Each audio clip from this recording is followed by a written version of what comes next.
Bismillahirrahmanirrahim. Assalamualaikum warahmatullahi wabarakatuh. Perkenalkan, saya Ayudhya Rizky Pradipta, mahasiswi dengan NIM 12040100028. Saya adalah mahasiswi jurusan Bimbingan Konseling Islam semester 7 kelas A. Baiklah, melalui video ini saya ingin menceritakan mengenai apa saja yang saya dapatkan selama mempelajari mata kuliah kewirausahaan di semester 7 ini. Kewirausahaan merupakan bidang studi yang mempelajari aspek-aspek terkait dengan menciptakan, mengelola, dan mengembangkan usaha atau bisnis. Melalui mata kuliah kewirausahaan ini, saya mempelajari mengenai konsep-konsep dasar bisnis, strategi pemasaran, manajemen keuangan, inovasi, pengembangan produk, serta pemahaman akan resiko dan cara mengatasinya. Adapun tujuan dari mempelajari mata kuliah kewirausahaan ini antara lain yang pertama yaitu membekali pengetahuan bisnis. Dengan mempelajari kewirausahaan dapat memberikan pemahaman yang komprehensif mengenai bagaimana memulai, menjalankan, hingga mengelola bisnis dengan baik. Yang kedua yaitu mendorong inovasi, membantu mengembangkan kreativitas dan inovasi dalam mengidentifikasi peluang bisnis baru dan menciptakan solusi yang inovatif. Yang ketiga yaitu mengelola resiko. Dengan mempelajari kewirausahaan dapat mengajarkan tentang bagaimana cara mengidentifikasi, mengevaluasi, dan mengelola resiko yang berkaitan dengan wirausaha. Yang berikutnya yaitu mengembangkan keterampilan manajerial. Dengan mempelajari kewirausahaan dapat memperkuat keterampilan manajemen yang diperlukan untuk mengelola sumber daya, manusia, keuangan, dan operasi bisnis. Dan yang terakhir, tujuan dari mempelajari mata kuliah kewirausahaan yaitu untuk mendorong pertumbuhan ekonomi. Dengan mempelajari kewirausahaan dapat membantu orang untuk memulai dan menjalankan bisnis. Ilmu kewirausahaan dapat menjadi pendorong pertumbuhan ekonomi di suatu wilayah atau negara. Adapun penerapan ilmu kewirausahaan dalam berwirausaha melibatkan beberapa langkah. Yang pertama yaitu mengidentifikasi peluang. Setelah mempelajari ilmu wirausaha, kita jadi mempelajari tentang bagaimana menemukan peluang bisnis yang layak untuk dikejar, baik dalam bentuk kebutuhan pasar yang belum terpenuhi, inovasi produk, atau layanan baru yang dibutuhkan.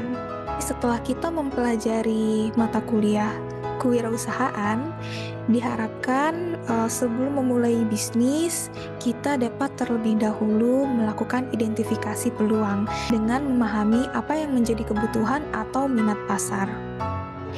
Kemudian yang kedua yaitu dengan membuat perencanaan bisnis. Perencanaan bisnis dibuat secara terinci, termasuk dengan analisis pasar, strategi pemasaran, struktur keuangan, dan rencana operasional. Berikutnya yaitu pelaksanaan rencana bisnis. Dengan mengimplementasikan rencana bisnis secara efektif, termasuk pengelolaan sumber daya, pengembangan produk atau layanan, serta pembuatan hubungan dengan pelanggan dan mitra bisnis.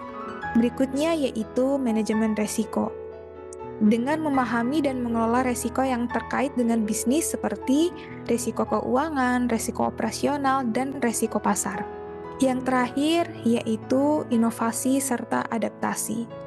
Setelah mempelajari ilmu wirausaha, diharapkan bisa mendorong kita sebagai pelaku usaha untuk berinovasi dengan meningkatkan produk, layanan, atau model bisnis, serta mampu beradaptasi dengan perubahan pasar dan lingkungan bisnis.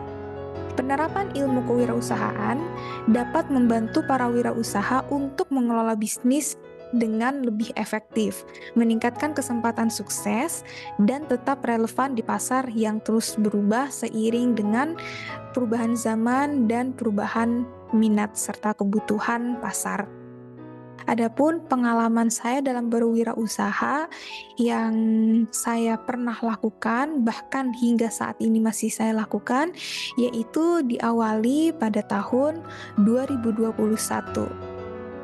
Di mana pada tahun 2021 saya bergabung dengan reseller jasa top up game Mobile Legends. Jadi awal mula saya melakukan usaha ini dikarenakan sejak tahun 2020 pertengahan saya memiliki hobi baru, yaitu bermain permainan online atau game online Mobile Legends, yang mana game Mobile Legends ini memiliki mata uang tersendiri untuk membeli aksesoris dalam game seperti skin, battle emote, dan sebagainya, yang mana mata uang tersebut adalah Diamond Mobile Legends.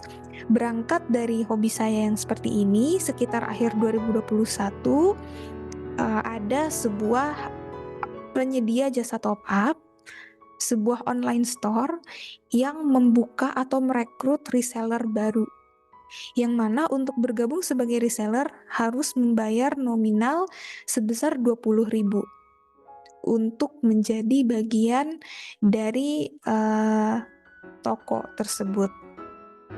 Saya bergabung menjadi reseller, dan sistem kerja sebagai reseller itu ya dari pihak toko utama memberikan rincian harga, list harga diamond sesuai dengan kurs atau rate yang berlaku saat itu, yang mana harga yang diberikan kepada reseller itu jauh lebih murah dari harga yang dijual toko ke customer.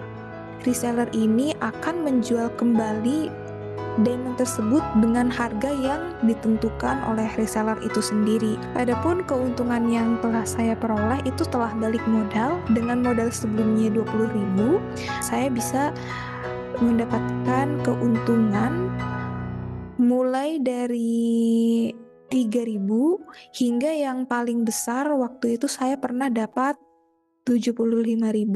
Keuntungan yang diperoleh reseller itu tergantung dari paket yang diorder oleh customer. Semakin besar jumlah diamond yang diorder, maka semakin besar juga keuntungan yang diperoleh reseller. Adapun penentuan harga jual saya kepada customer itu tidak semata-mata sembarangan atau menentukan harga begitu saja, tidak. Saya juga melakukan survei terlebih dahulu dan analisis dengan toko-toko penyedia jasa top up lainnya.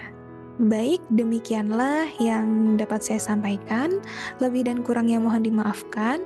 Wabillahi taufiq wal hidayah. Wassalamualaikum warahmatullahi wabarakatuh.